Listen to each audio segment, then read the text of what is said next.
Seguramente cada uno de nosotros se ha preguntado alguna vez qué tipo de cuerpo tendrá cada uno de nosotros después de la resurrección. Nadie puede saberlo con certeza. Los misterios de la escatología solo pueden revelarse parcialmente. Una cosa podemos decir con seguridad es que será el mismo que el Señor mismo tuvo después de su resurrección. Y esto es solo una esperanza para nosotros, porque incluso en la literatura teológica se menciona solo de pasada. Cabe destacar que el Señor, tanto la primera vez que nació como la segunda vez que salió del sepulcro, no hirió, destruyó ni destrozó a María sin dañar las llaves de la naturaleza, ni la piedra que podría haber sido abierta, rota y partida. Y el sudario quedó intacto. El Salvador se levantó de él sin rasgarlo ni desenrollarlo, aunque ya había tenido tiempo de adquirir la forma de su cuerpo. Antes de envolverlo en él, lo humedecieron previamente en una mezcla de esmirna y áloe, que hace el tejido más rígido. Y los sudarios estaban pulcramente doblados, aunque según la ley de la época nadie tenía derecho a tocarlos. Esto demuestra que el Señor hace que todo lo que toca cobre vida, cambiando su orden natural más allá de nuestra comprensión. Pero, ¿cuál es la naturaleza del cuerpo mismo del divino después de su resurrección? Después de todo, fue el mismo cuerpo que los apóstoles pudieron experimentar. Para convencerse de ello, a Tomás se le permitió incluso meter los dedos en las heridas de los clavos y las manos en las costillas. Cuando tocó y sintió las verdaderas heridas ensangrentadas en él, se dio cuenta, creyó, de que no era una nube, sino carne verdadera. Sí, estaba enterrada, pero no se había descompuesto, no había desaparecido. Pero, ¿cuál era la naturaleza del cuerpo mismo del divino después de su resurrección? Pues era el cuerpo mismo que los apóstoles podían palpar. Para convencerse de ello, a Tomás se le permitió incluso meter los dedos en las heridas de los clavos y las manos en las costillas. Cuando tocó y sintió las verdaderas heridas ensangrentadas en él, se dio cuenta, creyó, de que no era una nube, sino carne verdadera.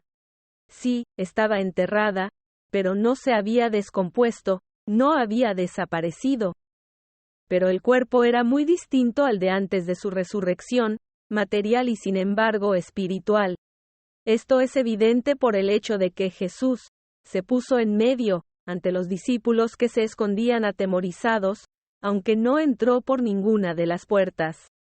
El Redentor salió de la cueva a pesar de la enorme piedra que la cubría. Por cierto, está demostrado que lo hizo incluso antes de que otros se enteraran.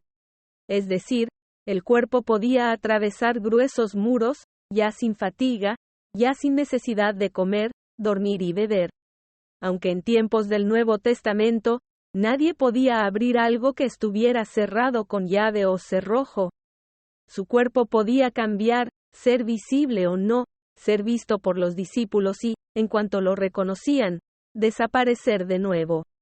Es decir, adquiría propiedades que antes no tenía ni mostraba. Y el Señor también podía aparecerse a otras personas, bien como él mismo, bien bajo la forma de otra persona, el jardinero, que se apareció a María Magdalena, o no visible a los ojos en absoluto, incluso durante varios días. Así se manifestaba su divinidad. Jesús de Nazaret podía ser reconocido por sus gestos, la manera de partir el pan, de saborear la comida, la voz familiar. Recordemos cómo María no cree al principio, pero en cuanto el Señor pronuncia su nombre se da cuenta inmediatamente de quién está ante ella. Tenía un cuerpo, pero distinto del cuerpo terrenal habitual que le habían dado cuando estaba vivo.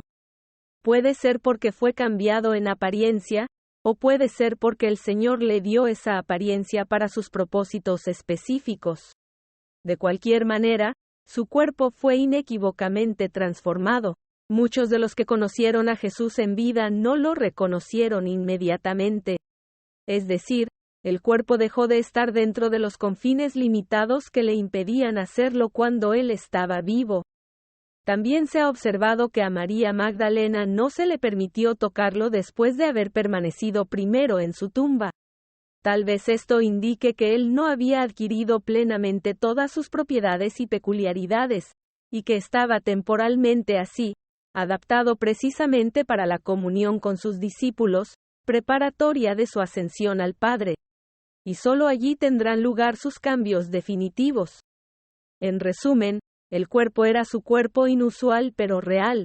El Señor permaneció en el mismo cuerpo que había estado, pero era diferente.